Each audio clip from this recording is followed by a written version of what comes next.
السلام علیکم ناظرین، پروگرام فیکٹ میٹرز کے ساتھ میں ہوں سزین جہان خان۔ پروگرام کا آغاز آج کی سب سے اہم خبر سے جو کہ کرکٹ کے میدان سے جڑی ہے۔ بنگلہ دیش کو 7 فروری سے شروع ہونے والے T20 ورلڈ کپ میں اپنے میچز بھارت کے بجائے سری لنکا میں کھیلنے کی اجازت نہ دیے جانے پر پاکستان کرکٹ بورڈ نے سخت پوزیشن لے لی ہے۔ Chairman P C B Mohsin Naqvi کے مطابق بنگلہ دیش کے ساتھ زیادتی ہوئی ہے اور اس پر بطور احتجاج پاکستان کے پاس T20 ورلڈ کپ کے بائیکاٹ کا آپشن بھی موجود ہے، تاہم اس کا حتمی فیصلہ حکومت پاکستان کرے گی۔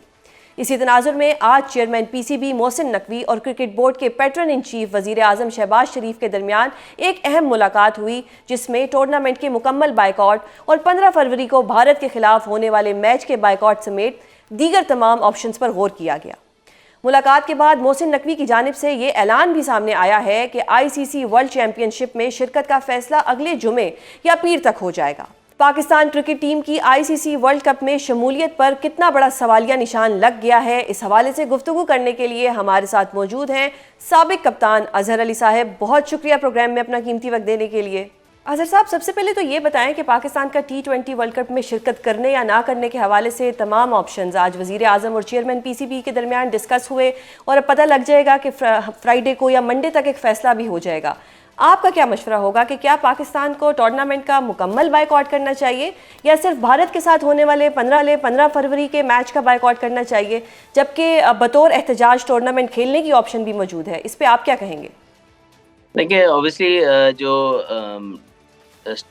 مین ڈیسیژن میکرز ہیں ان کے پاس سارے سینیریوز موجود ہوں گے، تمام آپشنز بھی کھلے ہوں گے ان کے سامنے، اور آئی بلیو کہ جو بیسٹ آپشنز ہوں گے وہی یہ چوز بھی کریں گے۔ میرے لحاظ سے پورے ٹورنامنٹ کا بائیک آؤٹ کرنا آئی تھنک بہتر نہیں ہوگا، کیونکہ اس کے آپ کو کہیں نہ کہیں آپ کو چیلنجز سامنے آ سکتے ہیں بعد میں۔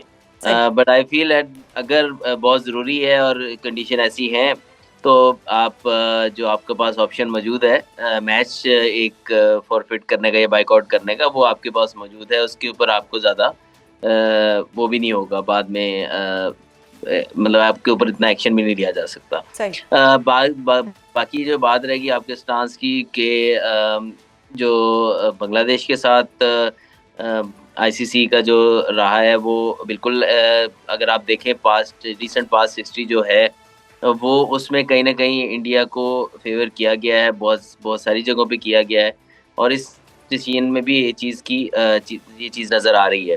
اگر آپ پچھلا T20 ورلڈ کپ بھی لے لیں تو انڈیا کے میچز جہاں ہو رہے تھے اس کا ٹائم بھی بیسٹ سوٹڈ دیا گیا، جس طرح انہوں نے کہا، اسی طرح ہی سیمی فائنل بھی یہ کنفرم تھا کہ انڈیا وہیں کھیلے گی، ایک وینیو انہوں نے سلیکٹ کر لیا کہ اس جگہ پہ ہی ہوگا، چاہے ریگارڈلیس کہ ان کی پوزیشن کیا ہوتی ہے اگر وہ سیمی فائنل میں کوالیفائی کرتے ہیں۔ پھر چیمپئنز ٹرافی ہوتی ہے، وہ ایک ہی گراؤنڈ پہ اپنے سارے میچز لے لیتے ہیں۔ تو آئی تھنک کہ بہت ساری ایسی اور بھی چیزیں ہیں جس کو ورلڈ کرکٹ کے جو اسٹیک ہولڈرز ہیں ان کو دیکھنا پڑے گا کہ کیا آئی سی سی ایک بورڈ کو اتنی فیور کرتا رہے گا اور کھلے عام کرتا رہے گا، تو آپ نے کہیں نہ کہیں تو فل سٹاپ لگانا ہے۔ اور جب سے آپ دیکھیں کہ یہ چیز ہوتی چلی جا رہی ہے اور تمام کرکٹ بورڈ اس پہ اوپر خاموش رہیں گے، تو کبھی نہ کبھی تو کسی کو آواز اٹھانی ہے۔ تو آئی تھنک کہ پاکستان کرکٹ بورڈ کو ضرور آواز اٹھانی چاہیے، اور ساتھ اور بھی بورڈز کو ان کے ساتھ جڑنا چاہیے۔ اظہر صاحب، ایک چیز بتائیں کہ پاکستان کے علاوہ کوئی اور کیوں نہیں آواز اٹھا رہا؟ ٹھیک ہے، پاکستان نے ایک اچھا کام کیا، یونٹی دکھائی ہے، لیکن کسی اور کو بھی تو آگے آنے چاہیے تھا۔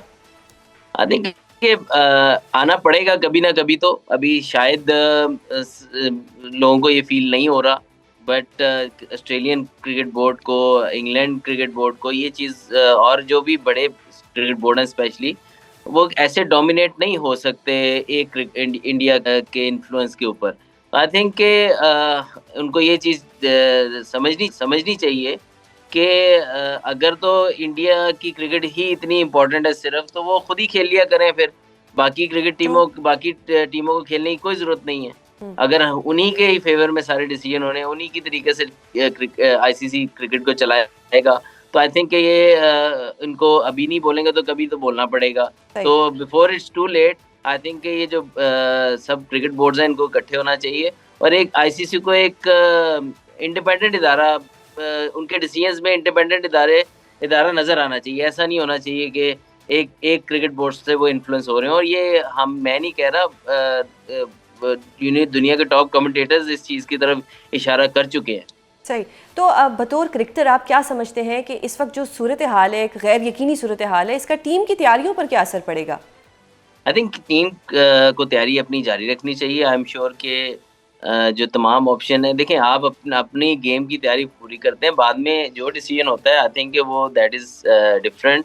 بٹ آئی فیل کہ پلیئرس کو اپنی تیاری بھرپور رکھنی چاہیے. اور سیریز آ رہی ہے اگینسٹ آسٹریلیا، تو وہ تو ہونی ہے نا، تو اس کو تو آپ اس کی تیاری تو کریں گے، تو وہ آٹومیٹکلی آپ کے ورلڈ کپ کی بھی. صحیح. تو ٹیم سلیکشن پر آپ سیٹسفائیڈ ہیں کہ جو ٹیم سلیکٹ ہوئی ہے یہ بالکل بیلنس ٹائپ پہ ہے اور یہ اچھی ٹیم ہے؟ دیکھیں ٹیم کافی حد تک بیلنس بھی ہے، اس میں ہمارے پاس میچ ونرز بھی موجود ہیں، انفارم پلیئرز بھی موجود ہیں. بٹ کہیں نہ کہیں آئی فیل کہ یار ہم تھوڑا سا جیسے حارث روف ٹیم کے اندر نہیں ہے. یس ان کے کچھ ایسے اوورز ضرور ہیں جس میں ہم کہہ سکتے ہیں کہ یار بڑے کرنچ سچویشن میں آ کے وہ ڈیلیور نہیں کر پائے، لیکن اگر آپ ریسنٹ پاس میں دیکھیں تو وہ آپ کے موسٹ سکسیزفل بالر رہے ہیں T20 کرکٹ میں. صحیح. تو ابھی بھی بگ بیش بہت زبردست کھیلے، تو آئی تھنک کہ ان کی کمی کہیں نہ کہیں آپ کو نظر آ سکتی ہے. پھر ان کی ریپلیسمنٹ شاید محمد وسیم جونیئر جو ہیں وہ شاید کہا یہ جا رہا ہے شاید انجرڈ ہیں، بٹ اگر وہ انجرڈ نہیں ہے تو اگر ریپلیسمنٹ جی اطلاعات یہ آ رہی ہیں کہ جو کوچ صاحب ہیں، جو نائک حسن صاحب ہیں، ان کو وہ پسند نہیں ہے تو اس لیے وہ نہیں ہے. دیکھیں اگر تو حارث روف کی ریپلیسمنٹ بنتی تھی، کیونکہ آپ کو مڈل اوورز میں ایک پیس بالر کی ضرورت پڑتی ہے. آپ کے پاس نئے بال کے بالرز مرزا جو ہیں ہمارے لیفٹ آرم پیسر، اور ساتھ میں شاہین افریدی، یہ آپ کے دو نئے بال کے فاسٹ بالرز ہیں. پھر آپ کے پاس جو ہے وہ بھائی مشربی موجود ہے نئے بال سے بالنگ کرنے کے لیے. آپ کو مڈل اوور کے لیے کوئی فاسٹ بالر آپ نے پک نہیں کیا. اگر آپ نے حارث روف کو ان کی ریسنٹ جو ان کی پرفارمنسز ایشیا کپ میں رہی اس وجہ سے آپ نے نہیں رکھنا تھا، تو آپ کو ان کی ریپلیسمنٹ وسیم جونیئر بنتے تھے. اس کے علاوہ اسپنرز کی چوائسیز آپ کے پاس بہت اچھی ہیں. اور دوسری خواجہ نافع کی کافی بات ہو رہی ہے. آئی فیل کہ اتنے بڑے ایونٹ میں آپ ایک کرکٹر ہے وہ کسی بھی چیز کو غلط پروف کر سکتا ہے، بٹ آئی فیل کہ اس کے پاس اس کے ریکارڈ میں کوئی ایسی چیز نہیں ہے کہ آپ اتنے بڑے ایونٹ میں جسٹ ایز وکٹ کیپر، جس کو اپنی ڈومیسٹک کی ٹیم ان کی بہت ریئرلی کیپنگ کراتی ہے، آپ as a second wicket keeper آپ آپشن میں لے کر جا رہے ہیں اس کو. اور اس کی بیٹنگ کی پرفارمنسز، یہ potential, he has a wonderful player, has a potential, but ابھی اس نے کہیں بھی کسی جگہ پہ بھی کہیں پلیئر آف دا ٹورنامنٹ نہیں لیا، کہیں کسی ڈومیسٹک سیزن میں اس نے کوئی بیسٹ بیٹسمین نہیں ہوا. تو آئی تھنک کہ یہ چیزیں کہیں نہ کہیں کنسیڈر کرنی چاہیے کہ ایک پلیئر کو آپ ورلڈ کپ میں لے کر جا رہے ہیں اور بہت ساری ریپوٹیشن اس کے لیے آپ کر رہے ہیں، لیکن اس کے ایکچولی کیریئر ریکارڈ کیا ہے ابھی تک کا. فل پریزز فار ہم as a talent and potential, but ابھی تک اپنے کہیں بھی جگہ پہ اس نے اپنے آپ کو سیمنٹ نہیں کیا تھا اور پاکستان کے لیے ورلڈ کپ میں جا رہا ہے. صحیح. سر ویسے تو it's too early to ask, but I want to ask کہ اگر پاکستان انڈیا کے خلاف میچ کھیلتا ہے 15 فروری کو تو پاکستان کے کتنے چانسز ہیں جیتنے کے؟ دیکھیں انڈیا کی جو ٹیم ہے اس وقت آن پیپر وہ پاکستان سے بہتر بھی ہے اور بیلنس بھی ہے. بٹ اگین پاکستان انڈیا کی میچ کی جب بات آتی ہے تو ہماری خواہشات وہ پاکستان کے ساتھ بھی ہیں، اور ساتھ ساتھ یہ میچ ایک ٹوٹلی ڈفرینٹ سینیریو کریٹ کرتا ہے. تو جو ٹیم اس دن اچھا پرفارم کرتی ہے وہی جیتی ہے جو اپنے نرو میں بہتر قابو کرتی ہے. لیکن اگر آپ دیکھیں ریسنٹ پاسٹ کی پرفارمنسز انڈیا کی اور اگینسٹ پاکستان بھی ایون، تو وہ ان کا پلڑا بھاری ہے. صحیح. تو سر اب بابر اعظم صاحب کا بھی جو نام آیا ہے وہ ان کی سلیکشن ہوئی ہے، ہاؤ ڈو یو سی دس کہ بابر اعظم نے جو ایک ناکام بگ بیش سیزن دیا اس کے باوجود ان کی سلیکشن ہو جانا، کس طرح سے دیکھتے ہیں اس کو آپ؟ دیکھیں میں یہ سمجھتا ہوں لیگز کی پرفارمنس اور ڈفرینٹ کنڈیشن میں تھی ایک تو، اور دوسرا اگین ایشین بیٹسمین جب بھی آسٹریلین سوئل پہ کھیلتا ہے تو ایٹ ٹائمز اگر اس سے نہیں پرفارم ہوتا تو بڑا مشکل ہو جاتا ہے اس کے لیے کم بیک کرنا. تو اسٹل آئی فیل کہ کپل آف گڈ اننگز دیر. اور اس کے علاوہ اگر اس کے پاکستان سے جب کم بیک ہوا تو اس کی پرفارمنسز اتنی بری نہیں رہیں. But again if I feel as a Babar Azam اس کی پرفارمنس سے بہتر ہونی چاہیے، اور ورلڈ کپ جیسے بڑے ایونٹ میں اس کی ٹیم کو ضرورت بھی ہوگی. بس میں یہ سمجھتا ہوں ضرور ہوں کہ ایٹ ٹائمز آپ پلیئر کو جب واپس لے کے آتے ہیں یا نکالتے ہیں اس کی ایک وجہ ہوتی ہے، اور جب واپس آتا ہے تو اس کی بھی کوئی وجہ ہونی چاہیے. تو آئی تھنک کہ جب یہ واپس آئے تو ان کا ایک اینکر رول کا جو کوچ نے بھی کہا اور سلیکٹرز نے بھی کہا کہ یہ اینکر کریں گے، جیل کریں گے بیٹنگ لائن اپ کو کہ ہمارے پاس انف اسٹروک میکرز ہیں، تو وہ بابر رول بڑا اچھا پلے کر سکتے ہیں. اور یہ ورلڈ کپ میں ان کے پاس ایک شاید ون آف دا آئیڈیل موقع ہوگا کہ یہ اپنے پرفارمنس سے جو ہے وہ اپنے ناقدین کا جو ہے نا وہ ان کو جواب دے سکیں اور پاکستان کو ایونٹ میں آگے لے کے جا کے اور اس کو جتا بھی سکیں. بتائیے گا کہ سلمان علی آغا پر تنقید ہوتی ہے کہ وہ T20 کے پلیئر نہیں ہیں، اس پر آپ کیا کہیں گے؟ دیکھیں لیٹلی اگر آپ دیکھیں تو تھوڑی سی کچھ فارم بہتر ہوئی ہے ان کی، لیکن جب سے وہ کپتان بنے ہیں، جب سے T20 ٹیم میں آئے ہیں، تو یہ گلہ جو ہے وہ فینس کا بھی اور کچھ ایکس کریٹرز کا بھی جو کہتے ہیں وہ صحیح ثابت ہوتا ہے کہ انہوں نے اپنی T20 میں جگہ ایٹ دا مومنٹ سیمنٹ نہیں کی. لاسٹ اننگ جو وہ کھیلے ہیں وہ تو آؤٹ اسٹینڈنگ تھی، بٹ اگر دیکھیں تو بڑے انکنسسٹنٹ پرفارمنس رہی ہے، بہت زیادہ. پھر اسٹرائک ریٹ کو لے کے بھی ان کی کافی بات رہی ہے. تو آئی تھنک کہ ان کو پرفارم کرنا پڑے گا اس ورلڈ کپ میں. پرسنلی آئی فیل کہ وہ شاید اگر بابر آ گئے ہیں تو اس ٹیم میں وہ کائنڈ آف اب مس فٹ ہوتے ہیں، کیونکہ نمبر 3 پر تو ان کی کوئی ویلیو سمجھ آتی ہے، لیکن جیسے جیسے وہ نیچے جاتا ہے ان کا نمبر، تو آئی ہوپ کہ وہ مجھے پروو رانگ کریں. بٹ ریسنٹ پاس میں جتنا ہم نے دیکھا ہے ان کو کھیلتے ہوئے، وہ نمبر 3 پہ تو کچھ اچھا بہتر پرفارم کرتے نظر آتے ہیں، لیکن اس کے نیچے والے نمبرز پہ ان کے لیے ذرا ٹف ہو جاتا ہے. صحیح. تو اور سپنرز کا کردار آپ کیسا دیکھ رہے ہیں؟ پاکستانی جو سپنرز ہیں ان کا سری لنکا میں کردار، کیونکہ کہا جاتا ہے کہ سری لنکا میں جب سپنر جاتا ہے تو وہ اس کے لیے بہت اچھا ہوتا ہے، اور سری لنکا جو ہے وہ ایک طرح سے سپنرز کے لیے ایک فائدہ مند جگہ قرار دی گئی ہے. دیکھیں بالکل سری لنکا میں کنڈیشن سپنرز کے لیے اچھی ہوتی ہیں. پاکستان کے پاس زبردست سپنرز ہیں، ابرار بہت زبردست پرفارم کر رہے ہیں، پھر عثمان طارق بہت اچھی طرح انہوں نے ڈیبیو بھی کیا، پرفارمنس دی. نواز آؤٹ اسٹینڈنگ جو ہے وہ فارم میں ہے، بیٹنگ کے ساتھ بالنگ کے ساتھ بیٹنگ بھی بہت اچھی کر رہے ہیں. تو آئی تھنک کہ پاکستان کے اسپن آپشنز بہت اچھے ہیں. سام یو بھی بہت اچھی بالنگ کرتے ہیں ساتھ میں بیٹنگ کے. تو آئی تھنک کہ آپشنز بہت اچھے ہیں اسپنر. لیکن ایک چیز ضرور ہے کہ اسپنر کو فائدہ تو ہوتا ہے، لیکن ایٹ ٹائم سیکنڈ اننگز جب وہاں آتی ہے نائٹ گیم میں اسپیشلی، تو ڈیو فیکٹر بھی اس میں شامل ہوتا ہے. تو جب ڈیو گرتی ہے تو کہیں نہ کہیں اسپنرز کو مشکلات بھی پیش آتی ہیں. لیکن یہ کہ فرسٹ اننگ میں اسپیشلی جو ہے وہ اسپنرز جو ہے وہ کافی اپنا رول پلے کرتے ہیں. صحیح. اور یہ ڈیتھ اوورز میں پاکستان کو بڑا مسئلہ رہا ہے، اس پر کیسے قابو پایا جائے گا؟ اگین میں یہی بات کروں گا کہ ڈیتھ اوورز میں آپ کے پاس ایک بہترین آپشن تھی. ہیلو جی ڈیتھ اوور میں آپ کے پاس بہترین آپشن، اگر آپ نے حارث رؤف کو نہیں رکھنا تھا تو Wasim junior one of the finest bowlers for the death bowling, ان کو بھی نہیں آپ نے رکھا. تو آپ کے پاس شاہین اور سلمان مرزا ہی رہتے ہیں جو ڈیتھ میں بال کریں گے. سلمان مرزا کو بھی آپ دیکھا جائے تو مینلی وہ پاور پلے میں 3 اوور کرتے ہیں، اور پھر 1 اوور وہ یا مڈل میں کرتے ہیں یا اینڈ پہ کرتے ہیں. تو آپ کو شاہین ہی آپ کے پاس ایک آپشن رہ جاتی ہے ڈیتھ بالنگ کی. Then again you are going towards all rounder and other bowlers. تو آئی تھنک کہ ہم کہیں نہ کہیں اس چیز کو اس ٹورنامنٹ میں بھی مس کر سکتے ہیں. بہت شکریہ سر پروگرام میں اپنا قیمتی وقت دینے کے لیے. ناظرین، اظہر علی صاحب نے سلمان علی آغا کی پرفارمنس پر سوال اٹھاتے ہوئے اس امید کا اظہار کیا ہے کہ وہ ان کو غلط ثابت کریں گے. اسی پر تجزیہ لیں گے کرکٹ اینالسٹ ڈاکٹر نعمان نیاز سے. بہت شکریہ سر پروگرام میں اپنا قیمتی وقت دینے کے لیے. ڈاکٹر صاحب، سب سے پہلے تو یہ بتائیں کہ پاکستان کا T20 ورلڈ کپ میں شرکت کرنے یا نہ کرنے کے حوالے سے تمام آپشنز وزیر اعظم اور چیئرمین PCB کے درمیان ڈسکس ہوئے ہیں، جن پر حتمی فیصلہ اگلے جمعے یا پیر تک ہو جائے گا.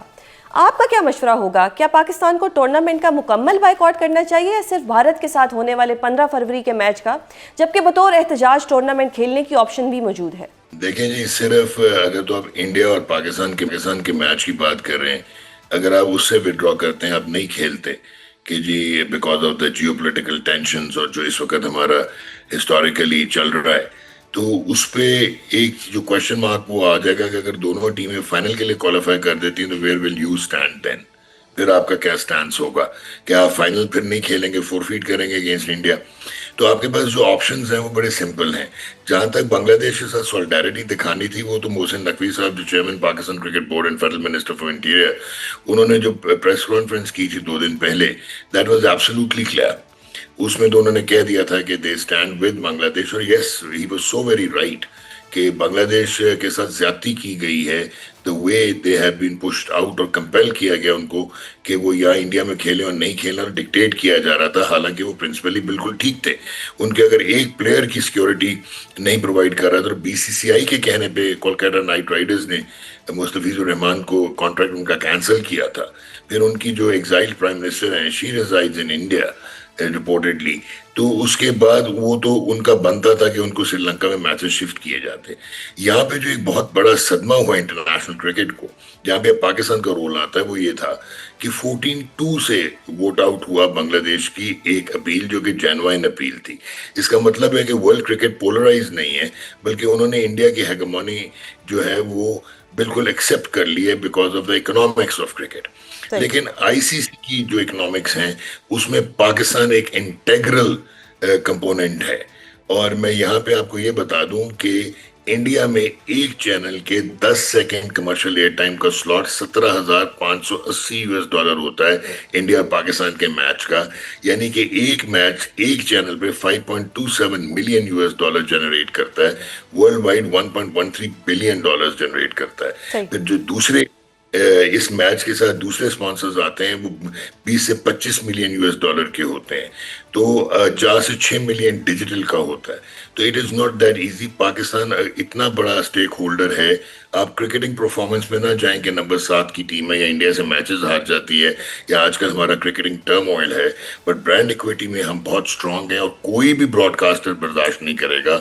اور یہی ریزن ہے کہ 2017 کی چیمپئنز ٹرافی میں ہم 8ویں نمبر کی ٹیم تھے، انڈیا نمبر 1 تھا، لیکن ان کو دونوں پول ڈفرینٹ میں تھے، ان کو ایک پول میں رکھا گیا. اس کے بعد سے آج تک جتنے بھی آئی سی سی ٹورنامنٹس ہوئے ہیں، انڈیا پاکستان ایک ہی پول میں ہوتے ہیں.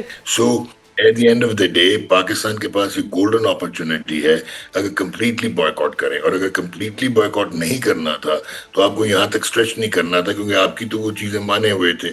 آپ کو تو انہوں نے نیوٹرل گراؤنڈ پہ کہا ہوا ہے کہ آپ شری لنکا میں جا کے اپنے میچز کھیلیں. صحیح. ڈاکٹر صاحب، پاکستان کے ٹورنامنٹ نہ کھیلنے کی صورت میں تو اطلاعات یہ بھی سامنے آ رہی ہیں کہ نہ صرف آئی سی سی پاکستان پر پابندی لگا سکتا ہے بلکہ پی ایس ایل میں غیر ملکی کھلاڑیوں کو بھی شرکت سے منع کر سکتا ہے. تو کیا مکمل بائیکاٹ مہنگا پڑ سکتا ہے؟ دیکھیں، یہ انڈیا سے نیریٹو بلڈ ہو رہا ہے. آپ اس میں ایک چیز کو کلیئر کریں، اور وہ کلیئرٹی آپ کو یہ چاہیے کہ اگر تو پاکستان کرکٹ بورڈ جو کہ فل ممبر ہے آئی سی سی کا، اور ان کے میمورنڈم ہو آرٹیکل اور ان کے ڈائریکٹر کے جو آرٹیکل اور جو لاز ہوتے ہیں ان کو ابائڈ کرنا ہوتا ہے. تو پاکستان کرکٹ بورڈ تو وڈرا نہیں کر رہا نا. پاکستان کرکٹ بورڈ نے تو اپنی ٹیم بھی اناؤنس کر دی ہے. اور اگر آپ پریس کانفرنس سے ریٹریٹ کریں محسن نقوی صاحب کی جو 2 دن پہلے تھی، انہوں نے یہی کہا تھا کہ ہم گورنمنٹ آف پاکستان کے ڈیسیجن پہ جو ہے بیس کریں گے، اور پرائم منسٹر باہر ہیں، وہ آئیں گے تو وہ ڈیسیجن لیں گے. تو انڈیا کا یہ پریسیڈنس آئی سی سی ایکسیپٹ کر چکا ہے پچھلے 10 سال سے.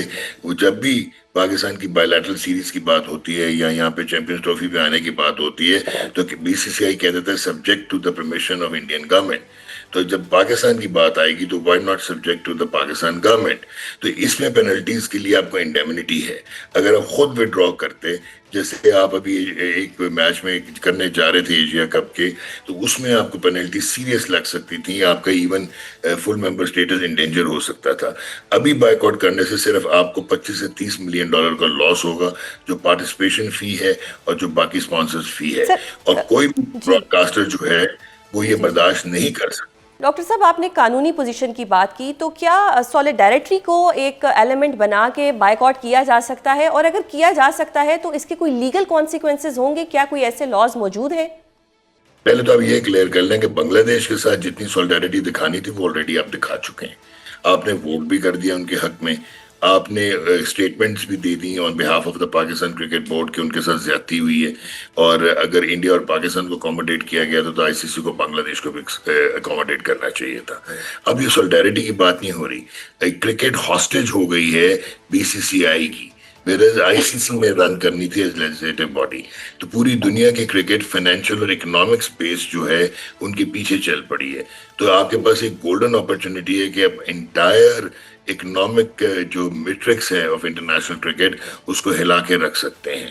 یہ ایشیا کپ نہیں ہو رہا تھا جو ہے وہ، کیونکہ بی سی سی آئی کو انڈین گورنمنٹ نے کہا تھا کہ وہ انڈیا میں ہونا تھا. تو اگر پاکستان نہیں آتا تو ان کو جو ہے آپ فارغ کر دیں اور پوسٹ پون کر دیں کام. ڈاکٹر صاحب یہ فیصلہ آج نہیں ہو جانا چاہیے تھا بجائے اس کو کہ ہم اس کو ڈریگ کرتے آج پتہ لگ جاتا تاکہ جو ہمارے کھلاڑی ہیں ان کو بھی پتہ لگ جاتا کیا ہونا کیا نہیں, کیونکہ یہ ساری چیز جو ہے یہ کہیں نہ کہیں ٹیم کی تیاریوں پر بھی تو اثر ڈالے گی.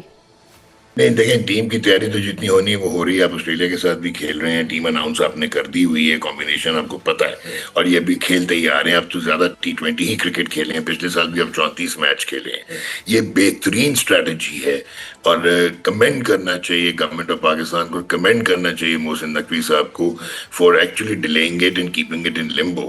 کیونکہ اب جو براڈ کاسٹرز حال کر رہے ہوں گے ICC کا, جو وہ اپنے نمبرز کو نمبر کرنچنگ کر رہے ہوں گے, جو آلریڈی کانٹریکٹ سائن ہے, پری کانٹریکٹڈ ڈیلز ہیں, وہ جو ہے وہ ان کی ہوا میں ان کو لٹکتی ہوئی نظر آ رہی ہوں گی. تو آئی تھنک کہ یہ this is the best strategy which they have done. جتنا ڈیلے کرے اتنا اچھا. بہت شکریہ ڈاکٹر صاحب پروگرام میں اپنا قیمتی وقت دینے کے لیے.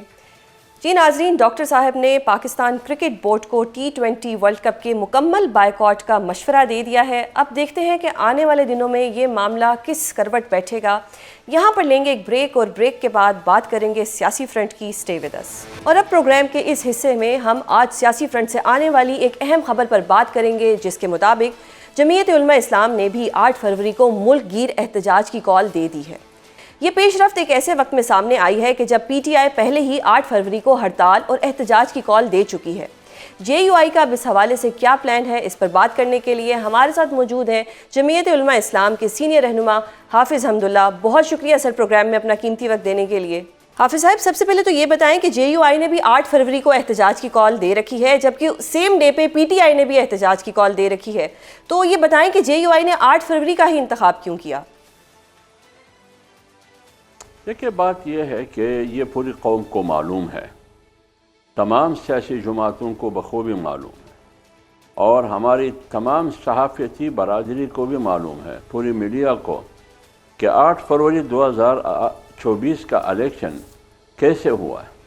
کیا وہ الیکشن جو 8 فروری 2024 کا الیکشن تھا, کیا وہ الیکشن تھا یا الیکشن کے نام پر آکشن تھا, ڈرامہ رچایا گیا؟ تو جمعیت علماء اسلام نے اسی وقت فیصلہ کیا. آپ کو یاد ہوگا 8 فروری کے بعد تقریباً 15 یا 14 فروری کو جمعیت علماء اسلام نے ایک پرہجوم پریس کانفرنس کی مولانا صاحب نے, اور بنیادی بات انہوں نے یہ کی کہ ہم 8 فروری 2024 کے الیکشن کو مسترد کرتے ہیں. اور مسترد کیوں کرتے ہیں؟ اس لیے کہ 8 فروری کا الیکشن صاف اور شفاف الیکشن نہیں تھے, اور اس الیکشن میں الیکشن کمیشن کا کوئی رول, کوئی کردار نہیں تھا, اور الیکشن کمیشن صاف اور شفاف غیر جانبدارانہ الیکشن منعقد کرانے میں ناکام ہو گئی. لہٰذا جب وہ ناکام ہوئی الیکشن کمیشن, تو جمعیت علماء اسلام نے اسی وقت یہ فیصلہ بھی کیا اور قوم کے سامنے رکھا کہ ہم 8 فروری کے الیکشن کو مسترد کرتے ہیں اور اس کے خلاف احتجاج کرنے کا اعلان کرتے ہیں. آج تک ہمارا احتجاج جاری ہے. تو چونکہ 8 فروری کا ایک بار پھر وہ دن آ رہا ہے, تو جمعیت علماء اسلام میں اسی 8 فروری کو یوم سیاہ منانے کا اعلان کیا ہے کہ 8 فروری کا دن یہ پوری قوم کے لیے یوم سیاہ ہے, یہ ہمارے سسٹم کے لیے یوم سیاہ ہے, کیونکہ 8 فروری کو پوری قوم کی ووٹ پر, اس کی امانت پر ڈاکہ ڈالا گیا. یعنی وہ اتنی بڑی ڈکیتی ہوئی کہ ووٹ کسی ایک کو ملا لیکن قرعہ کسی اور کے حق میں نکلا, جس کو فارم 47 کا قرعہ کہا جاتا ہے. تو اس لیے ہم کہتے ہیں کہ 8 فروری کا الیکشن نہیں آکشن تھا. یہ ملک اسی 8 فروری کی الیکشن کی وجہ سے, جو داندلی زدہ الیکشن تھا, اسی کی وجہ سے اس ملک میں سیاسی عدم استحکام ہے, اور سیاسی عدم استحکام کی وجہ سے ملک میں معاشی بحران ہے, سیکورٹی بحران ہے, آپ کی تمام ادارے مفلوج ہو چکے ہیں. تو اس لیے جمعیت علماء اسلام کا ماننا یہ ہے کہ یہ ملک اس قسم کی الیکشن کا متحمل نہیں ہو سکتا.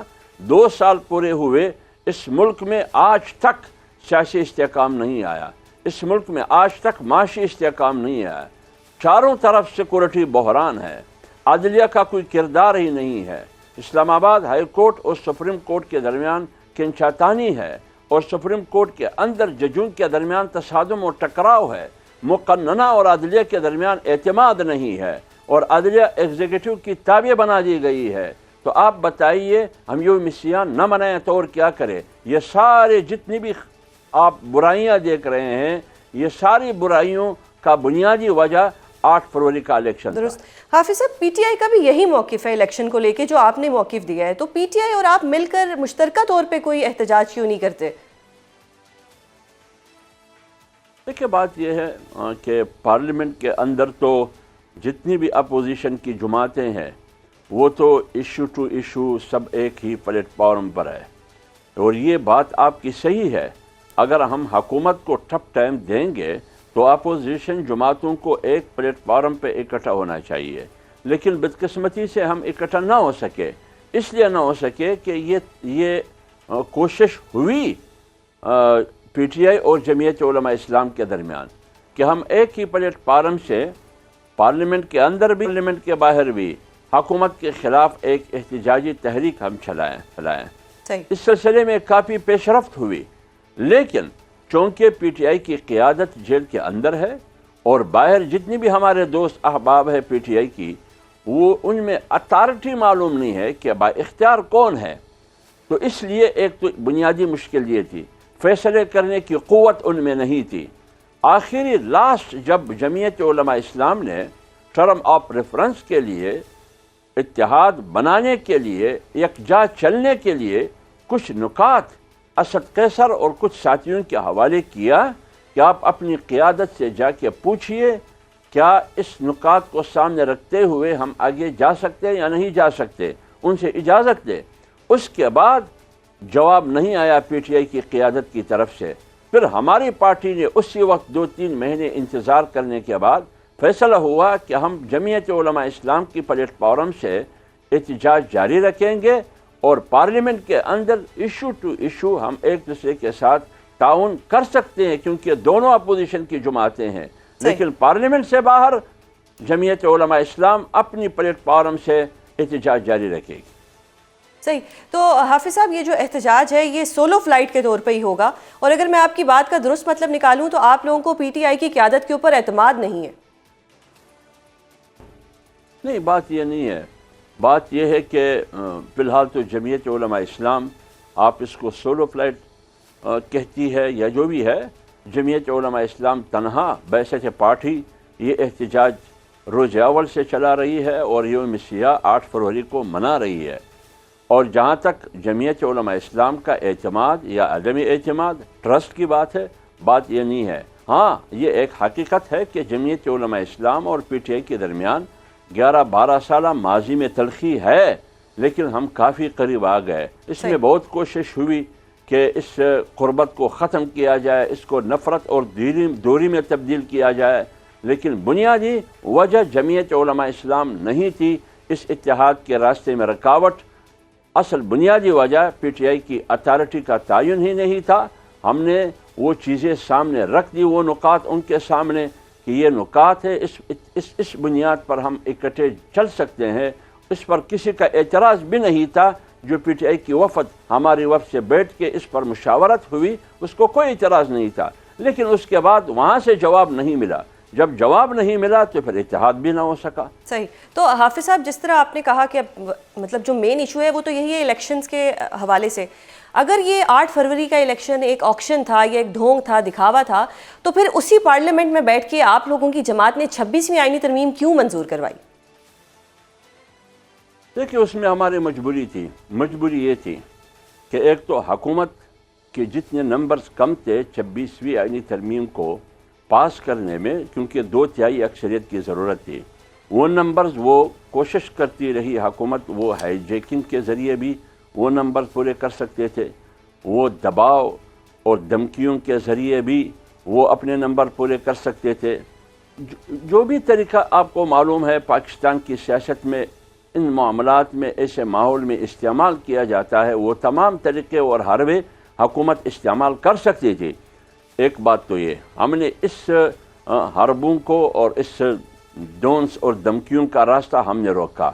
دوسری بات یہ کہ جمعیت علماء اسلام نے 26ویں آئینی ترمیم میں جو ووٹ دیا، اس میں جمعیت علماء اسلام نے تنہا یہ فیصلہ نہیں کیا۔ اپوزیشن میں سب سے بڑی جماعت جو پی ٹی آئی ہے، آخر تک جمعیت علماء اسلام کی مشاورت میں وہ شامل تھی، صرف ووٹ کے لیے وہ نہیں گئی. اور پھر 26ویں آئینی ترمیم میں جمعیت علماء اسلام نے تقریباً 34 ایسے ترامیم تھے جو حکومت کو مجبور کیا کہ ان 34 ترامیم سے وہ دستبردار ہو گئی، اور ہمارے 5 ترامیم اس میں شامل کی گئی. تو اس لیے ہم نے 26ویں آئینی ترمیم کا فیصلہ کیا، حمایت کا فیصلہ، کیونکہ ہم نے سن 1973 کا آئین کو بچانا تھا. بہت شکریہ حافظ صاحب پروگرام میں اپنا قیمتی وقت دینے کے لیے. ناظرین، حافظ صاحب نے اس بات کا اعتراف کیا ہے کہ جے یو آئی کا پی ٹی آئی کے ساتھ ایک مسٹرسٹ فی الحال برقرار ہے اور جے یو آئی اپنے طور پر ہی احتجاج کرے گی. یہاں پر لیں گے ایک بریک، اور بریک کے بعد جانیں گے حکومت اس پر کیا موقف رکھتی ہے. Stay with us. اور اب پروگرام کے اس حصے میں ہم وادی تیرہ کے ایشو پر وفاق اور کے پی حکومت کے درمیان پائے جانے والے اختلاف پر بات کریں گے، جس کے لیے ہمارے ساتھ موجود ہیں خیبر پختونخوا اسمبلی میں اپوزیشن لیڈر اور نون لیگ رہنما ڈاکٹر عباد اللہ. بہت شکریہ پروگرام میں اپنا قیمتی وقت دینے کے لیے. ڈاکٹر صاحب، ایک چیز میں جاننا چاہ رہی ہوں کہ سی ایم صاحب نے کہا ہے کہ اگر 2 سے 3 دن کے اندر یہ آپریشن جو ہو رہے ہیں تیرہ کے اندر، اگر اس پہ کوئی حتمی فیصلہ نہ آیا تو وہ اس پہ فیصلہ دیں گے. کیا کہیں گے اس الٹیمیٹم پر؟ میں حیران پریشان ہوں کہ یہ فیصلہ لیا ہے کس نے؟ حتمی فیصلہ نہیں ہے. حتمی فیصلہ کون کرے گا؟ یہ لائن آرڈر کس کی رسپانسبلٹی ہے؟ پروونشل گورنمنٹ کی ہے. یہ جو کمیٹی کے ساتھ جو نیگوسیشن ہوئے، جو سائن ہے، وہ کس نے کیے؟ وہ ڈی سی خیبر نے کیے.